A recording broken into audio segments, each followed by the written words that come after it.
Good morning. This is Rob Cooney, Associate Program Director at Conema Memorial Medical Center, and today I am coming to you from Indiana, Pennsylvania, not Texas as I had originally planned due to some family medical issues that forced me to cancel my trip last minute.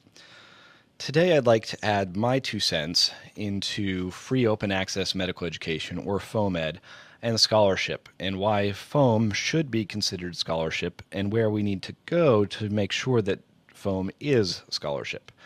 Now, before I begin the usual and customary disclosures, I have my own online social media-based education site called FlipDM, and I also am part of the team over at iTeachEM, a website that is focusing on bringing the best of medical education pearls to emergency medicine teachers. As we talk about scholarship, I wanted to take a little bit of a walk down memory lane and go back to the foundation of the American higher education system. If you look at higher education and what they originally set out to do, their first mission was to provide education. And this was education to the elite, not to everybody, but to that special group of people. The higher education system stayed this way without much of an additional focus until the Land Grant Colleges Act in the mid-1800s, at which time they added a second mission, and that was service to their communities, the providing of education to everybody that could afford it. And this partly is because it was a growing country. We needed to improve farming. We needed to improve infrastructure and transportation. And so we needed a lot of different specialists, and we needed to educate them. And that's where service kind of came into the view of the educational mission. Around the same time, we also began to see research show up on the mission as well. And that had to do with some exchange of ideas between the German higher education system and the American higher education system. It wasn't till the end of the 1800s, however, that research really started to step up and become the mission instead of a mission.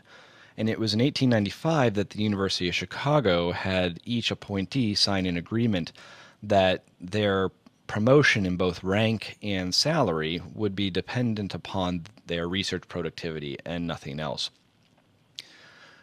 This mission continued to grow until about World War II, when it simply exploded.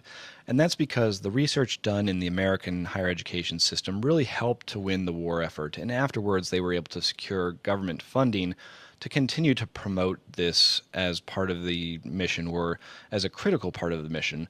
And it really created this publish or perish culture that exists even today within the higher education system. We began to see some cracks in this system in the 1980s, 1990s, and that's when Ernest Boyer, then chair of the Carnegie Foundation, undertook a study in which he redefined what scholarship actually is. And in his study, he found that there's really 4 separate types of scholarship. There's the scholarship of discovery, and this is finding out things that are unknown. This really is research. So definitely we know that research is scholarship. And so this was kind of the easy one to identify, so to speak. He also identified something called the scholarship of integration. This is scholarship that occurs at the boundaries between 2 fields, which is increasingly prevalent. You know, the boundary of medicine and education is medical education. And so if you're performing scholarship in medical education, you could be performing the scholarship of integration. You know, it's what do these findings from one field mean to another field, and how can we apply them? He also identified the scholarship of application. And the scholarship of application is what we probably would refer to as knowledge translation. It's the bench to bedside phenomenon. How can we take this knowledge and apply it to real world and consequential problems? How can we connect the theory and the practice? The final type of scholarship that Boyer outlined was the scholarship of teaching, otherwise known as the scholarship of teaching and learning. And this he viewed as teachers building bridges between the teacher's understanding and the student's learning. And he considered it a very important type of scholarship that was getting somewhat pushed to the side in favor of the scholarship of discovery. And this is really unfortunate because we have a 3-part mission of both education, service, and research. And so education needed to be considered scholarship. Unfortunately, it was a little bit tough to define. It was a grand vision, but how do you define teaching as scholarship? And so one of Boyer's proteges, Charles Glassick, attempted to do this in a follow-up book which he called Scholarship Assessed. And in Scholarship Assessed, he outlines 6 factors that need to be met in order for any of these types of scholarship to be considered quality scholarship. And so his 6 factors were clear goals, adequate preparation, appropriate methods, significant results, effective presentation of those results, and finally a reflective critique. And if you look at the questions that he outlines under each of these things, it really sounds like typical research being applied to any of the types of scholarship. So under clear goals, does the scholar state the basic purpose of his work clearly? Under appropriate methods, does the scholar use methods appropriate to the goals? Under results, does the scholar's work add consequentially to the field? So all of these things, it simply just sounds like taking the scientific method a little bit and applying it to teaching, which wasn't Boyer's original intent. Fortunately, another protege clarified it in a little bit more simplistic terms, and this is Schulman, and he outlined 3 things that need to be met in order for teaching to be considered scholarship. And he feels that the work must be made public, the work must be peer-reviewed, or at least open to peer review, and finally, there must be replicability, or the work must be able to be reproduced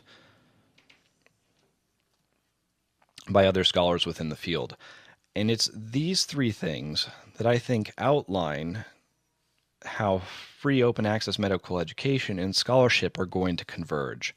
So first, public. By its very nature, social media is a public format. It's on all the time. It is widely available. It is not hidden behind firewalls or passwords, usually at least. It is also peer-reviewed. Despite the criticisms out there that free open access medical education is not peer-reviewed, it is. It is just peer-reviewed in a different format, and it's what we would refer to as post-publication peer review. There's a growing body of literature that pre-publication peer review doesn't quite accomplish the goals that we would like it to. It does not keep fraudulent findings out of the medical literature, as the vaccine debacle a couple of years ago showed us. With post-publication peer review, it is very easy to go in and correct mistakes that are made and eliminate them from the online content. This happened to me when I used to do board review pearls on Twitter. I put out a factoid that was incorrect. One of my readers replied to me and said, "Hey, you've got this wrong." And I was able to catch it and correct it and push out that correction right away. Contrast that with traditional scholarly journals in which the correction gets put into an issue a couple of weeks or months later, and you may not even know about it. Even when you go to download that article, at the very end of the article, there's often that caption that a correction to this article is available at, and they give the address. Finally, reproducibility. When you look at teaching and reproducing it, how does this work? If you're looking at a lecture, perhaps you take that other teacher's lecture, you look at their content, you see how it is applicable to your own setting, you modify it to make it your own. But in order to do that effectively, you need to know where that teacher got their content. Is this their own opinion, or is this something that they actually based on fact, or what we believe to be fact? And that's where the replicability of free open access medical education has slowly been improving over the last couple of years. There have been podcasts and blogs out there where people make statements about this is how you should attempt to treat this condition without offering up where they formulated that opinion. Is that simply their opinion, or is that something that is based on evidence? And so this is where I think we need to get a little bit more transparent within open access medical education. And it's where I think we are actually seeing that transparency as well. If you look at the high performing blogs, Michelle Lynn's Academic Life in Emergency Medicine, Scott Weingart's EM Crit, they will all include references when available. And even Scott Weingart will even sometimes put not only the reference, but the full paper up there if it is an open access paper. And this allows you as an educator to critically evaluate the content and to be able to reproduce that content for your own shop if you so desired. And so I think moving forward, if we want to consider online open access medical education scholarship, we need to follow these tenets, the tenets of quality when we can, and definitely the tenets of scholarly teaching of being public, peer-reviewed, and reproducible in order to consider what we do scholarship. So those are my 2 cents on this topic. I hope you enjoyed listening. I hope you're having a great conference, and I'm going through a little bit of withdrawal, wishing that I was down there with you. Thanks for listening.